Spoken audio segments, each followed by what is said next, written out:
Bwana Yesu asifiwe. Asifiwe tena. Na kusalimia kwa jina la Yesu.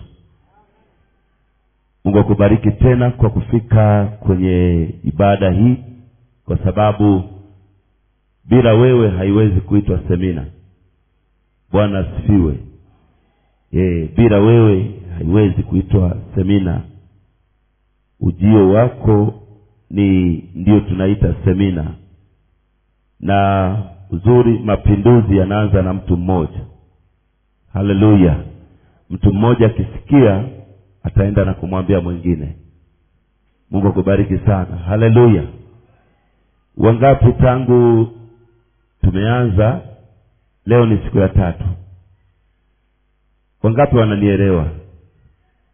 Haleluya. Nashukuru Mungu kwa sababu baba yetu mchungaji aliniambia wewe tembea tu, pointi zitakujaga mbele kwa mbele. Haleluya. Kwa hiyo naamini kabisa katika kila mbegu inayomwagwa ya neno la Mungu inaweza kuwa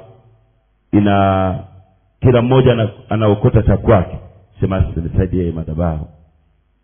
Haleluya. Kwa sababu pia ni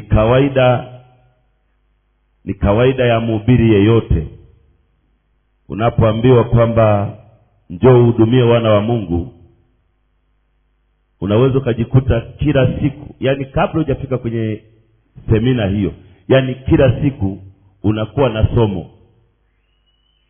Sijui naeleweka wahubiri? Yani kila siku, yani wewe unakuwa umeandaa somo, alafu unahisi halifai, unaliweka pembeni tena, unaanza lingine. Kwa kama umepewa taarifa wiki 2, unashangaa kila siku na somo, alafu katika masomo yote uliyoandaa yameondolewa, alafu Mungu anasema sema hiki ambacho hata kukiandaa. Kwa unakuta hata wewe ambaye unatumika, wewe mwenyewe unashangaa kwa Roho Mtakatifu kwamba hiki na hicho kinahitajika hivi, kwa sababu ameona atumie nafasi ya kwake mwenyewe ili kusudi na wewe mhubiri ujifunze. Bwana Yesu asifiwe sana. Kwa katika somo hili linaloendelea, nilisema kwamba mimi mwenyewe bila Mungu kumtumia mtumishi wake na viongozi wa kanisa kwamba nije hapa, yawezekana hiki kitu nisingejifunza. Lakini najifunza ili kusudi na mimi nitende vizuri. Bwana Yesu asifiwe sana. Kanisa la LGC linawasalimia sana. Media timu, Mungu awabariki sana. Media timu tuwapongeze kwa makofi mengi. Mko vizuri mno watumishi wa Mungu. Mungu awatumie sana. Haleluya. Nikawa namdokeza baba yangu hapa, nikasema idara ya kina mama WWI mahali hapa mjipange, jiandae. Kiongozi wa kina mama yuko hapa, mwenyekiti. Haleluya. Kuna ujumbe nimeufikisha kwa baba. Bwana asifiwe sana. Sio mwezi wa 3 mnaweza kuwapokea viongozi wawili wa LGC wa kina mama, wamesema wanakuja kujifunza. Sio kuwafundisha. Yaani sio kwamba wao wanakuja na semina. Wao mnakuja kuwapa semina. Kwenye maisha haya unaweza kujiona wewe wa kawaida, kumbe wewe ni super. Ndio maana kwenye maisha haya jihadhari sana kujiona ufai. Aisee, kumbe wewe ni super. Ni mtu ambaye unategemewa. Kwa walipoangalia ninaposimama wakasema, baba tunakuja, watuelekeze. Kwa mtakuwa nao hapa, sijajua watakuwepo siku ngapi, muwafundishe. Wao wamesema leo kwenye message hapa, mama makamu mwenyekiti akasema, baba tunaomba tuje huko. Nikasema njoni huku, kuna machimbo. Kwa huku sio machimbo ya dhahabu tu, kumbe kuna machimbo ya upako huku. Haleluya. Mungu akubariki sana. Basi wakati huu naomba nimshukuru Mungu. Baba, katika jina la Yesu na kushukuru tena nimesimama mbele ya ndugu zangu. Baba, ninaomba ukaseme nasi kama ulivyosema nami. Bariki neno lako katika jina la Yesu. Amen. Amen. Somo letu tunaendelea nalo, lakini ndani yake lina vipengele vingi vingi. Haleluya. Somo letu linasemaje?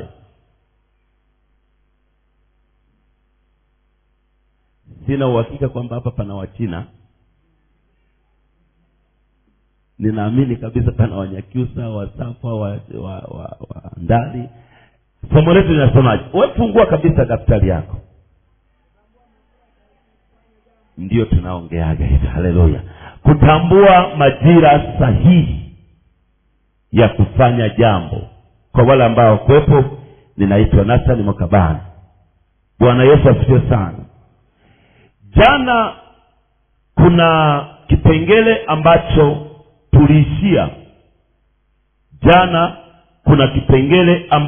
tuliishia. Tulishia kipengele kimoja ambacho kinasema ishi vizuri na Mungu. Yeye anajua vizuri majira yako sahihi. Ishi vizuri na Mungu. Yeye anajua majira yako sahihi. Haleluya. Kuishi vizuri na Mungu kutakusaidia wewe kujua haraka majira sahihi ya kupokea jambo fulani au ya kufanya jambo fulani. Kwa sababu tunasaidiwa na Mungu ili kuyafikia majira sahihi. Tunasaidiwa na Roho Mtakatifu ili kuyajua majira sahihi. Ili usikosee, unatakiwa usaidiwe na Mungu, maana Mungu ndiyo mwenye majira ambaye anajua muda wako wa kupokea. Wakati Hana amelia kwa habari ya kupata mtoto, amelia kwa muda mrefu, ametoa sadaka kwa muda mrefu. Majira sahihi yalipofika, Hana alishindwa kufanya kama miaka yote. Amen.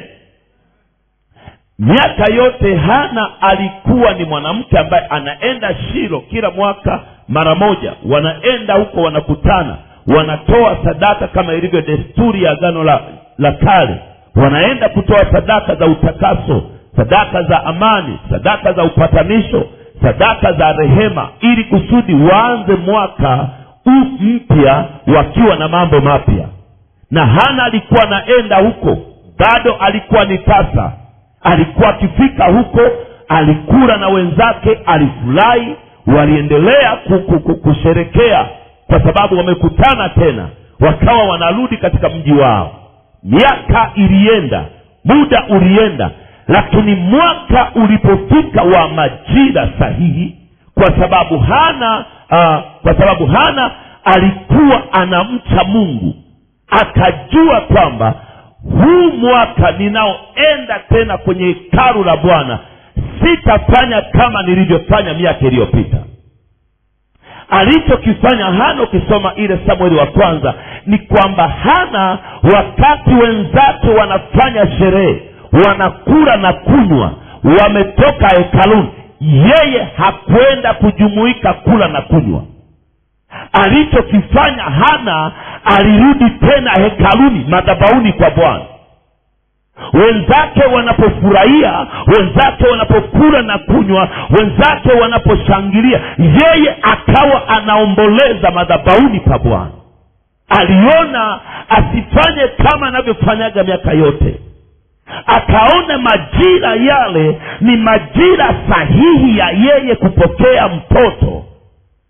Aliona hesabu ya matusi anayotukana na Penina na dharau mbalimbali. Aliona mwaka wa kuyafuta matusi, mwaka wa kufuta dharau ni mwaka huo na sio mwingine, maana anayaona majira ya kupokea ndani yake. majira ya kupokea kitu kwa Bwana, majira ya kuondoa huzuni ndani yako, majira ya kuondoa umaskini kwako, ni majira ambayo yanaleta utungu ndani ya moyo wako. Jana niliongea nikasema, kama hauna mambo yanayoulipua moyo wako, ujue bado hujagusa maendeleo ya maisha yako. Haleluya.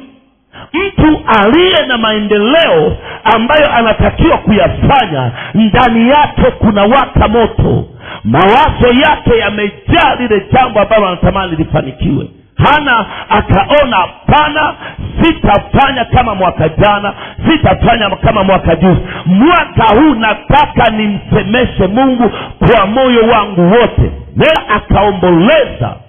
Wakati anaomboleza, moyo wake